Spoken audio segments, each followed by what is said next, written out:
нэг үүсгэн байгуулагчтай, нэг үүсгэн байгуулагчтай 10 автоматжуулалттай тий хооронд нь AI-га холбоод автоматжуулж байгаа. Тэгээд хязгааргүй хүрээтэйгээр бизнесийг хөгжиж болоод байна.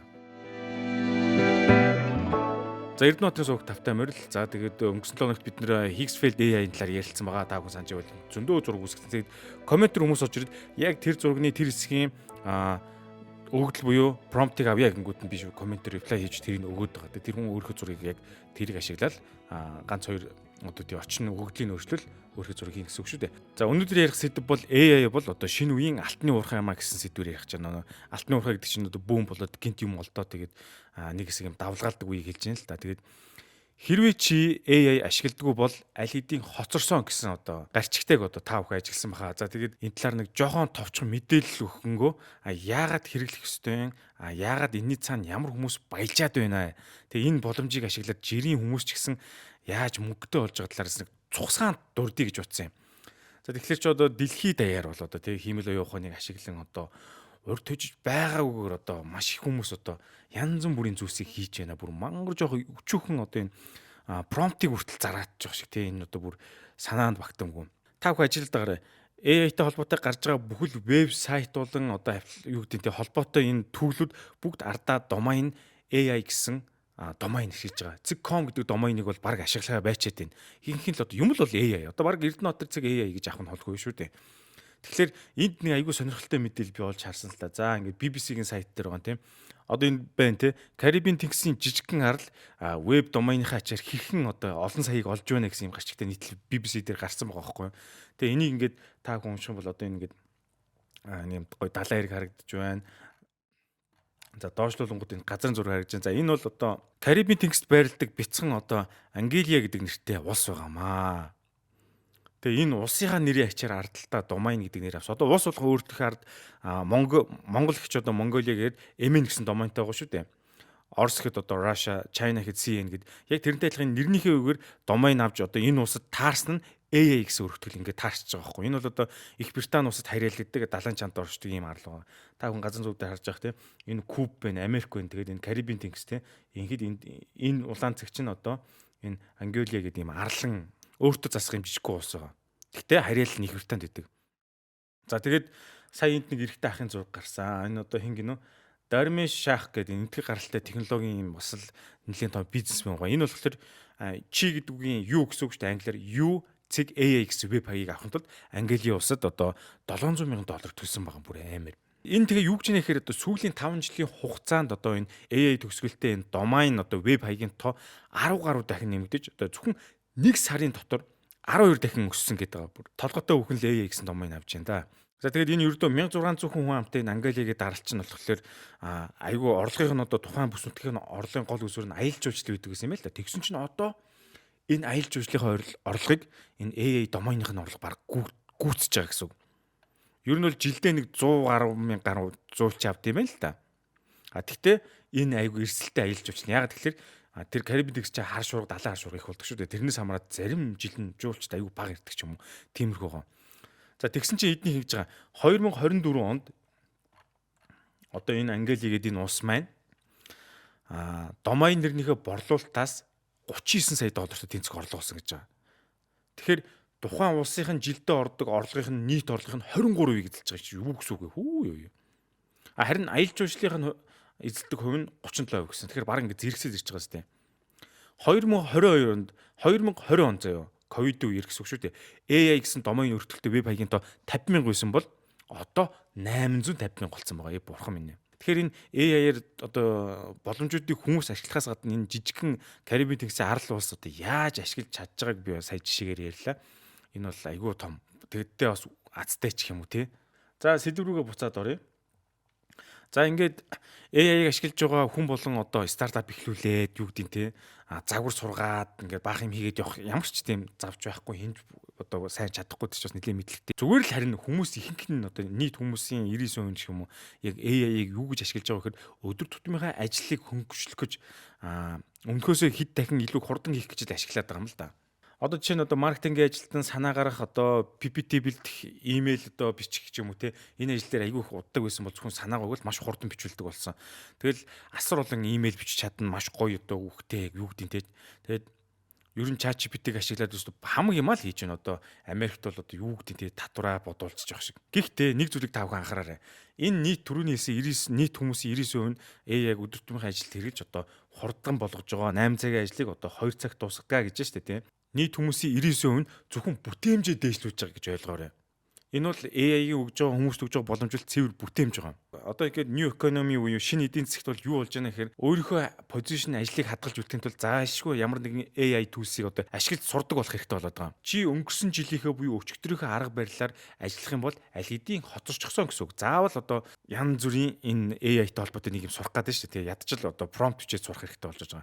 Тэгэхээр зүгээр ажлаа сайн хийдэг чинь хангалтгүй. Харин илүү сайн технологиг ашигладаг байх ч л одоо ажлын байран дээр тэнцэх болчиход байгаа. Зарим хүмүүс тэгж яриад байгаа шүү. Тэгэхээр нэг ёсонтоо хүн өөрийнхөө оюун ухаанд байгаа хүчийг одоо тэр бодож байгаа сэтгэж байгаа юмыг ашиглаад олон энэ агент буюу ботуудыг ашиглаад маш хурдтайгаар хийхнэ. За энэ AI агентыг дараагийн имшилтээр би дэлгэрэнгүй тайлбарлана. Яг ямар учиртай яагаад энэ хүмүүс хийх гэдэг бас ярина. Тэгэхээр AI-г зүгээр нэг ажлаа хурдан хийхээс илүү өөрийнхөө өрсөлдөх давуу талыг болгож чадж байгаа хүмүүс бол асар их боломжийг аваад байгаа. За хэдүүлээ жишээ авъя. Фрилансер одоо веб хуудас хөгжүүлдэг нэг хүн байлаа гэж бодъё. За тэгэхээр ингээд захиалгаар веб хийдэг байсан шүү дээ. Тэнгүүдээ захиалагч нь за би нэг ийм язалж хиймээр байна гэж хэлсэн байна л да захиалагч. Тэнгүүд манер одоо ингээд баримт бичгийг нь ухна, кодыг нь тгээс нэхлээд бичих ч юм уу, алдаа бүрийн тус тус багуудын засна, тэгээд тестийн заримдаа тэр нэлээд олон хоног баг хэдэн 7 хоног зарцуулж магадгүй. Харин одоо бол энэ GitHub Copilot зэрэг код бичгийн хэрэгслүүдийг ашиглах юм бол зүгээр л энгийн өгүүлбэрээр надад ийм функц хэрэгтэй байна гэж хэлэл болчихж байна. Тэнгүүд бүх код нь автоматар үсээ бүр ингээд тест ажиллагаа тэр бүх юм гараад ирж байна. Одоо бүр сүүлдээ заримдаа шивхээс залхуу үрж байна дөө. Англиар бол ингээд voice activate буюу ингээд хоолой ингээд ярихад шууд таньдаг болчиход шүү дээ. Тэгэхээр одоо түрүүний ярьдаг фрилансер веб хийдэг залуу сардаа 2 үйлчлүүлэгчийн ажлыг арай чамаа амжиж хийдэг гэсэн бол одоо цаг үед юу болсон бэ гэхээр нэгэн зэрэг 10 ажлыг аваад тэгсэн мөртлөө чанар алдахгүй хийж чаддаг байгаа тийм. Яагаад үнийг дурж яана гэхээр жоохон кодын мэдлэгтэй хүмүүс болохоор энгийн хүмүүсийн энгийн хүмүүсийн нэг ашиглаж чадахгүй байгаа тэр гүнзгий мэдлэгтэй хэрэглүүдийг илүү сайн deep ашиглаж одоо нэлээд сайн үр бүтээлтэй ашиглаж чадаад байгаа учраас ийм үр дүн гаргаад байгаа. AI бол ажлын бүтээмжийг өсгөх маш үнд цэнтэй зүйлээ гэж хэлж байна. Гэхдээ одоо энийг яаж мөнгө болгоод байгаа юм те? Ямар хүмүүс нь баяжаад байгаа. Ер нь ямар илүү том боломжууд байгаад байна.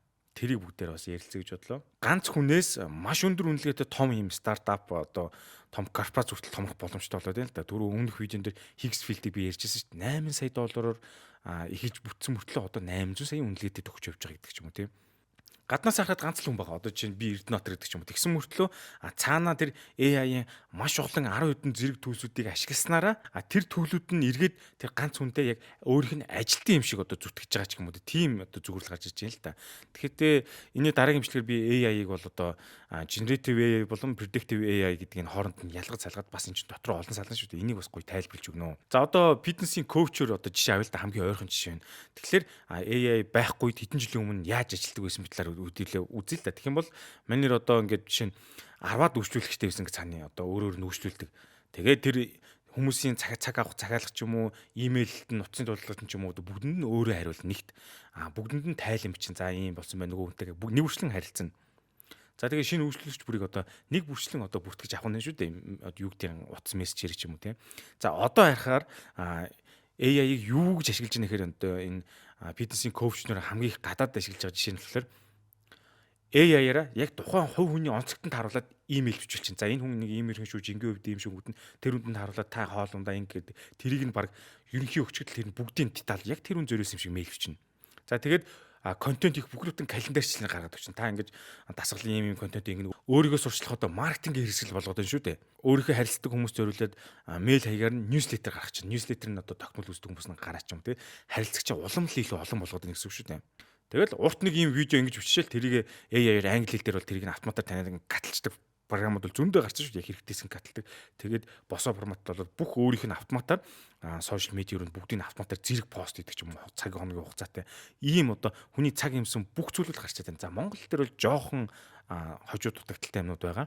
Англи дээр бол бүр асар их юм гарч байна. Гэхдээ бизнесний коуч гэдэг хүн өмнө нь яаж ашигладаг гэсэн одоо яаж ашиглаж байгааг маркетингийн зүгээс нь бол та хүн тарьцуулж ярьлаа. Тэгэхээр одоо сүүлийн одоо ингээд шинэ гарч иж байгаа бизнес модель яг ямар байдал руу хөрвж байна гэхэлэр нэг үүсгэн байгуулагчтай. Нэг үүсгэн байгуулагчтай 10 автоматжуулалттай тий хооронд нь AI-га холбоод автоматжуулж байгаа. Тэгээд хязгааргүй хүрээтэйгээр бизнесийг хөгжиж болоод байна. Тэгээ яг үүнийг маш сайн ойлгоо тэр функцүүдийн бүгдийг мэдээ судлаад ингэж бизнесээ босгож чадсан хүмүүс бол одоо ихэнх компаниудын төсөөлөөгүй тийм гой хөшүүрэг юм уу сонь амжилтанд хүрсэн яваад байна. Ганц хүмүүсээр одоо англи дээр би тийм түүхүүдийг нэгээр нь цуврал болгож оруулахаар бэлтэж байгаа. Бүр нэг жоохон 17 той нэг охин байна. 20 той нэг залуу байна. Бүр үнэхээр лааж байна. Би бүр тэр бичлэгүүдийг үзээд ингэж би сэтгээд ингээд холбосоо одоо намайг унтчихад тэднүүрийг орж морж нэгэд ёо бүр амар жоохон хүүхдүүд бүр ингээд яг AI-ийн хөшүүрэг болго ашигласан хүмүүс зөндөө байна. Тэгэхээр нэгсэндээ vibe coding гэж нэрлэгдэж байгаа шинэ үеийн аргыг хүмүүс одоо аягүй ашиглаж байна. Cursor, Windsurf, Lovable гэх мэттэй аягүй код бичдэг хэрэгсэл гараад ирсэн. Энд дэр би бас орж турш үзсэн. Зүгээр за нэг иймэрхүү мэрэгтэй нэхэд ингээл гаргаад ирж байгаа. За боли тэгж бичих шаалбгүй. Бэлэн темплейт дотор нь тэндээс нь сонгож байгаа л за энийг би сонгоч энэ дээр ганц хоёр мөрчлөгийг л оруулаад байгаа байхгүй. Зүгээр л өөрийн санаагаа ярина, код бичих шаардлагагүйгээр хүсэн аппликейшн бүтээн. Үүнээс гадна өөрийнхөө бүтээж байгаа одоо ямар нэгэн одоо юу гэдэг нь тэр бүтээгдэхүүндээ AI-ийнхаа зарчмыг шингээгээд өгöd байгаа байхгүй юу? Энэ бас айгүй нарийн зэвүүн зүйл байгаа шүү та хүн ойлгоорой. Одоо чинь rewind гэдэг түүх байгаа. Энэ болохоор тухайн хэрэглэгч одоо чинь би компьютер дээр юм хийж байгаа бол тэн дээр харсан, хэлсэн, үзсэн, сонсон бүх юмыг одоо автоматар бичиж авангуудаа хадгалцдаг. Тэгээ бүр ангилан заяа. Тэгээд хүссэн үедээ тэндээс хайж болох боломжтой юм. Яг тархины Google гэж хэлэхээр ийм юм гарчаад байгаа. Таны толгой доторх өөрийн чинь Google гэсэн үг байхгүй. Ийм юм гарцсан байна. Runway-г бол одоо хүн болго мэдж байгаа те. Видео production ажлыг бүр маш сайн visual effect-ийг гүйцэтгэж байгаа. Зүгээр л текстээр би ингээд уулын өрөө дээр нисж байна гэдэг ч юм уу те. Өгөөл нарийн төвхтэй visual effect-ийг маш гоёор видеогоор жинхэнэ юм шиг ялгадах гарч ирж байгаа. Өдөр их тусмын энэ сайжирч байгаа шүү. За AI-г бүтээдэг компаниудыг бол тав хүн одоо надаар хэлүүлдэг мэдж байгаа. Google бол мэдээж Gemini хийж байгаа. Gemini бол одоо хамгийн сүүлд Banana буюу гээд зураг үүсгдэг маш сайн модель гаргасан байгаа. Үзүүлэлтээр хамгийн сайн өндөрч ихсэж байгаа. Яг гэвэл Photoshop хэрэггүй болсон. Бид нар одоо Photoshop дээр юм хийхдээ бол өмнө хүн гойдог гэсэн шүү дээ. Мэдэхгүй бол те. Чаддаг хүмүүс нь заримдаа олдохгүй те. Тэнгүүд одоо ямар ч Photoshop-ийн мэдлэг танд шаардлагагүй зүгээр л Gemini сайт руу орвол 2.5 флаш гэсэн тэр моделийг сонгол. За би нэг ийм байна. Чэт зураг хэрэгтэй байна. Өөрийнхөө нэг зургийг оруулаад тэгэл чэт зураг чинь. Би ийм машин ингэж сууж байгаа, ийм хувцастай, ийм одоо даашинцтай байна гэвэл бүснэр чинь бүх юм соёл. Тэр бол үнэхээр супер хэрэгжилж үтсэн. За дараагийнх нь бол Anthropic гэх компани гоё. Anthropic компаниг бол таахан Claudia гэдэг AI-аар мэднэ. Энэ бол код дээр бол маш сайн одоо програмын хангамжийн инженерүүд бол энийг тасралтгүй ашиглаж байгаа. Ямар сандаа энэ Claudia дээр одоо юу идэг вэ гэхээр янз бүрийн презентацийн жоохон ийм вижюал зураглалтай юм ихэд шууд гараад ирж байгаа. За OpenAI-г бол тав мэдж байгаа. ChatGPT гарсан. ChatGPT 5-ыг бол бүгд хэрэглэж байгаа. Арай хурдан болсон байгаа. Одоо энэ AI дээр суурилсан одоо экономи буюу эдийн засгийг нэг хот гэж төсөөлөлд авчээ. Том хот. Хотоор болох юм бол энэ Google за тэгээд OpenAI компани одоо энэ Anthropic гэдэг энэ дөрвсөн энэ гурван компани бол цахилгаан станц гол одоо их үүсрүүдийн генерейт хийж гаргаж байгаа их сурвалжийг ойлгочих болно. Чи ингээ хотод амьдарч байгаад ямар нэгэн өөрийн барилга байшин барилаа гэж бодъё л да. Ямар ч барилга үүссэн ч хамт цахилгаан хэрэгтэй шүү дээ. Тэгэхээр цахилгааны төлбөрөө төлөхөөс өөр аргагүй. Тэгэхээр хаана цахилгаан авах юм? Энд үрдсэн томхон компаниудаас л одоо цахилгаан авах нь шүү дээ. Тэгэхээр энэ салбар руу урд өмнө нь тооцоолж байгаагүй хэний ч хараагүй асар их мөнгө одоо цутгаж байгаа гэсэн үг. Ер нь бол суур загварыг нь хинж байгаа хүн экосистемийг бүхэлд нь хянаа л гэсэн үг. Яа бас амаргүй шүү. Тэгэхээр та бүхэндээ AI-ыг нууцаар өдөрдөж буух нь ч одоо хайшин. Яг цаана байгаа X эзэн гэх юм бол одоо 3 авраг газар байна. Нэгт нь бол одоо та бүхэн слайдн дээр сарж байна. Нэгт нь бол одоо энэ одоо AMCL гэдэг Нидерланд үүдэг энэ компани. Ультра яган туганы Lidopgarp гэдэг одоо ийм туяагаар чипэн дээр энэ маш нарийнаар одоо транзисторуудыг сийлдэг гэсэн үг. Одоо нэг үсэндээ хагас дамжуулагчийг сийлж гин гэсэн үг. Йоо. Мэдээж хэрэг чип байхгүй бол AI байхгүй, AI байхгүй бол чип байхгүй шүү дээ. За хоёр дахь нь бол Тайваны алдарт TSMC компани байгаа. Энэ бол одоо та бүхэн нэлээд сайн мэдэх хөтөө одоо бидний ихэнх одоо хэрэглэж байгаа технологийн бүх чипүүдийг үйлдвэрлэж байгаа хамгийн том компани. Тайван одоо яагаад хятад эзлэгдэхгүй эдийн засгийн оршин тогтноод дангаараа ингээд маш сайн удаа оршин тогтноод байгаа шалгыг та хүмүүж байгаа сте. Технологийн одоо эдийн засгийн хараат тусалсан байхгүй юу? Одоо Америк бүх газрууд эндээс чип авч байна. Тийм учраас Тайван ингээд айгүй оршин тогтноод энэ чипүүдээ хийжсэн тэд хэрэгтэй байгаа байхгүй эдийн засгийн хувьд. Энэ одоо Тайваны TSMC гэдэг компани ч одоо юу гэсэн үг л те. Taiwan Semiconductor Manufacturing Company гэсэн үгийн товчлоо байгаа. За тэгээ эднийх болохоор дэлхийн хамгийн сайн дэвшилт чип үйлдвэрлэдэг газар байхгүй юу? Тэд нар бол одоо ерөнхийдөө шинэ чип бол зохион бүтээдэггүй. Харин яадаг гэж одоо нөгөө хөрөнгөний зах зээл дээр нь Америкийн хамгийн том компаниуд байгаа Nvidia, Apple, Amazon, Google зэрэг том компаниудад захиалгаар нь чипийг үйлдвэрлэдэг. Нэг өсөнд одоо дэлхийн хамгийн том компани бодлоод байгаа 4 их 80 үнэлээд үрсэн NVIDIA компани бол чипнийхээ загварыг гаргадаг хөө. За бид нар ийм транзистор хагас дамжуулагч хийе, ийм чип хийе гэж загвараа гаргаад тэрийгэ захиалгыг энэ TSMC 50 руу өгөөд тэн дээр үйлдвэрлээд тэндээсээ дэлхийн зах зээл зарж байгаа хөө. Ер нь ийм хүчтэй. Дэлхийд дээр одоо энэ 51 компани шиг олноор маасаар үйлдвэрлэдэг хамгийн сайн эдэг компани нэг ч байхгүй. Эднийг бас бүр цөм хийж байгаа. Бурхан минь. Амар том компани. 2024 онд ганцаархнаа энэ компани шүү дээ, тий. 35 тэрбум долларын цэвэр ашиг хийсэн байгаа шүү дээ. Бохир ашиг хасаад шүү дээ хүмүүсээ. Цэвэр ашиг гэж юу гэсэн үг вэ? TSMC компани зогсох юм бол бүх салбар зогсно, амар аюултай. Тэгэхээр энийг одоо бүх бизнесээ явуулахын тулд бүх компаниуд энийг одоо бүр ингэ кэрлээтэй яаж энийг зогсоохгүй байх талаас нь бүгд анхаардаг гэсэн үг. За 3 дахь том тоглогч бол NVIDIA, Америк нэгдсэн улс. Энийг бол та бүхэн одоо сая нэлээд дурдсан мэдж байгаа. Анх одоо тоглоомын GPU бүтээдэг байсан. За тэгээд энэ одоо тоглоомын график картчууд айгүй хэрэглэдэг байсан. Тэгснээр яванда GPU нь асар их дата энэ одоо боловсруулах чадвартай байсан. Яг AI-ийн энэ одоо давлгаанд маш сайн таарад одоо юу гэдэг товзголийн тохироонд маш гайхамшигтай бүтээд NVIDIA компани бол одоо Америкийн хамгийн том. За боли дэлхийн маш топ компани нэг болсон байгаа. NVIDIA компани ажилтан бүрэн саятан гэж бодоо. Саятан хувьцаа эзэмшдэг. H100 гэж зэрэг шипүүд нь AI сургалтын баг хамаг нуруу ус хамаг ингэ сургалтын одоо юм дээр эдний чипийг ашигласан. Одоо бид нар эргэлж байгаа энэ OpenAI компани ChatGPT чинь бүгд NVIDIA компани чипэн дээр суурилж хийсэн шүү дээ. За тэгээд дээр нь Google хийж гэн, Meta эднийгээс юм авч гэн, Elon Musk уу одоо Grok гэдэг AI систем гаргасан шүү дээ. Бүгд NVIDIA-гийн чипэн дээр сургагдаж энэ цаана ажиллаж байгаа. Одоо эдний компани бүр захиалгаад дийлдэг шүү дээ. NVIDIA-гийн зах зээлийн үнэлгээ бол одоо бүр бурхан минь 4 тэрлэн хүрсэн. Бурхан минь юу ч болоод байгаа. Тэгээд Америкийн засгийн газар чинь бүр энд нь 20 тавиад нөгөө нэг 20 чипний хятад руу экспортлох бөө хэрэг болсон ш. Тэгээд за яг экспортын зөвшөөр гэсэн чинь хятад бид нар энэ чипийг авахгүй энэ гэж мэгээд хятад бас юм өөрсдөө дотроо яглаг чипүүд хийж сураад байгаа. Эцэст нь хэлэхэд бол энэ одоо 3 саяын дүрдэг 3 компани бол Нидерландын ASLM, за Тайваны TSMC, NVIDIA гэдэг энэ компаниуд бол дэлхийн одоо энэ AI системийн ард нэг хамгийн том тоглогч гэж болгоно, ойлгож болно. Бүгд одоо яг хоорондоо давцахгүй байгаа шүү дээ. NVIDIA нь бүх системийг ажиллуулдаг тэр загварчлах бүтцийг эзэмшиж байна. TSM нь болохоор бүх чипийг нь олноор нь үйлдвэрлэж дэлхийг хангаж байна.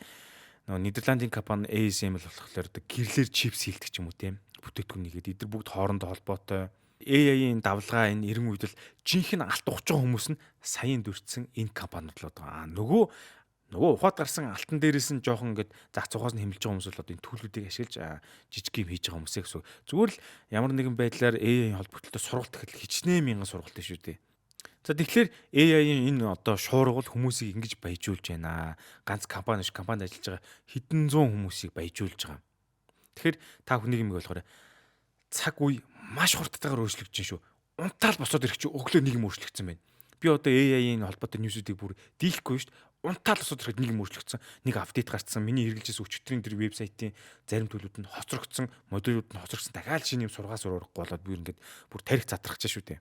Тэгэхээр өнөөдрийн видеогоор би товчхондоо дүгнэлтэх юм бол бүгдээрээ AI-ийн энэ цаг үед одоо маш зөв ашигтайгаар ажиллаж өөрөх бүтээмжийг нэгт нэмэгдүүлээ. Хоёрт нь ганц хүнтэй аюу гой сайн үүсгэн байгуулсан одоо өөрийн гэсэн жижигхэн бизнестэй болох боломжтой юм шүү гэдгийг та бүхэнд ойлгуулах гэдэг энэ шинүүдээр ярьсан шүү дээ. За ер нь бол жилийн дараа хэдүүлээ 2026 онд бодъё л да 2026 онд нэлээ олон юм өөрчлөгдсөн байх байна шүү.